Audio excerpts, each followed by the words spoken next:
aka 50 yil bo'ldi. 50 yildan beri bir joyda ishladim. Minglab shogirdlar chiqardim. Shogirdlarim Xudoga ming marta shukr, dunyo bo'ylab yurishibdi. Obro'mizni osmonlarga ko'taryapti. Mana shu maktabga kelganimga qarang, yarim asr bo'libdi. 50 yildan beri bir joyda ishlayapman deydi. Endi o'ylab ko'raylik. Nima uchun o'sha otaxon, o'sha o'qituvchi bir joyda 50 yil ishladi? Chunki o'sha o'qituvchining o'rni hech kimga kerak emas. Ana o'sha uchun 50 yil ishladi. Agar puldorroq bir tuzukroq joy bo'lganda, o'sha odam 3 yildan oshiq ishlamagan bo'lardi.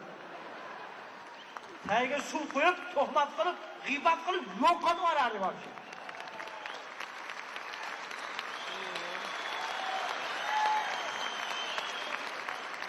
Ha, o'qituvchilar esa kichkina bir oylikka borib kelishaveradi. Ming rahmat. Xudo umr berib yana 75 yil ishlamaysiz o'sha yerda.